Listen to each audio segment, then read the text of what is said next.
Captaincy ടാസ്കിന് വേണ്ടിയുള്ള പൊരിഞ്ഞ മത്സരം നടന്നുകൊണ്ടിരിക്കുകയാണ്. അനുമോളും ആര്യനും നമ്മുടെ സാബുമാനും കൂടിയാണ് നടക്കുന്നത്. ഒരു വയറിലിങ്ങനെ പിടിച്ചിരിക്കുകയാണ്. അപ്പോൾ അത് ആരാണോ കൈവിടുന്നത് അവർ ഔട്ടാവുക എന്നുള്ളതാണ്.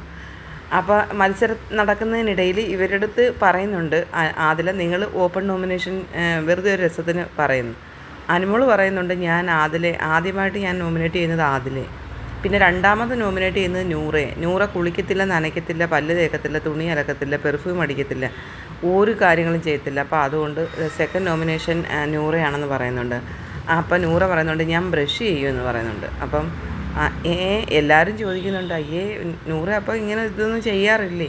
അന്നേരം അനുമോൾ പറയുന്നുണ്ട് ഇല്ല, ഒന്നും ചെയ്യാറില്ല, അതുകൊണ്ട് ഞാൻ നൂറെ പറയുന്നു എന്ന് പറയുന്നു. ലക്ഷ്മി അവിടെ ഇരുന്നിട്ട് പറയുന്നുണ്ട് ഞാൻ ആദിലയാണ് നോമിനേറ്റ് ചെയ്യുന്നത്, അനീഷിൻ്റെ കുറച്ച് പോയിൻറ്റ്സ് ബാക്കി എൻ്റെതും കൂടെ കണക്കൂട്ടിയിട്ട് ഞാൻ ആദിലെ നോമിനേറ്റ് ചെയ്യും. ആദിലെ അനീഷൂടെ ചെറിയൊരു വാക്കുതർക്കം ഉണ്ടായി. അപ്പോൾ അത് കൃഷിയിടം വിറ്റതിനെ പറ്റി ആദില പറഞ്ഞു. അനീഷ് കൃഷിയിടം വിറ്റാണ് PR കൊടുത്തേക്കുന്നത്.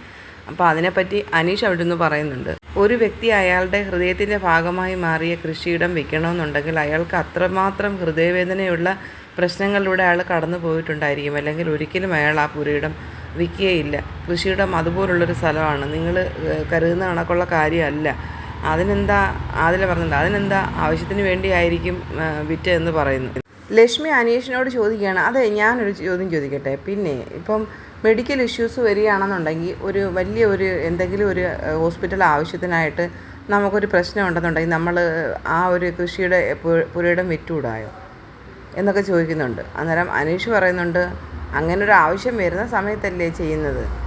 നൂറ പറയുന്നുണ്ട് എല്ലാ കാര്യങ്ങളും ഈ ചേട്ടൻ നല്ലതായിട്ട് പഠിച്ചിട്ടാണ് ബിഗ് ബോസിലേക്ക് വന്നിരിക്കുന്നത്, ഷോ കണ്ടിട്ടുണ്ട്, പിന്നെ അത് പഠിച്ച് ട്രെയിനിങ് എടുത്ത് വന്നു എന്ന് പറഞ്ഞു കഴിഞ്ഞാൽ അത് ഞാൻ സമ്മതിച്ച് തരത്തില്ലെന്ന് അനീഷ് പറയുന്നുണ്ട്. പഠിച്ച് ട്രെയിനിങ് എടുത്ത് വന്നു എന്ന് പറഞ്ഞു കഴിഞ്ഞാൽ അതൊന്നും ഞാൻ ഒരിക്കലും അംഗീകരിച്ച് തരത്തില്ലെന്ന് അനീഷ് പറഞ്ഞ് തർക്കിക്കുകയാണ്. അതിലെ നൂറയും അനീഷിൻ്റെ അപ്പുറം ഇപ്പുറം ഇരുന്നിട്ട് അനീഷിനെ ഇറിറ്റേറ്റ് ചെയ്തുകൊണ്ടിരിക്കുകയാണ്. അതിൻ്റെ തൊട്ട് ബാക്കിലായിട്ട് നമ്മുടെ അക്ബർ ഇരിപ്പുണ്ട്.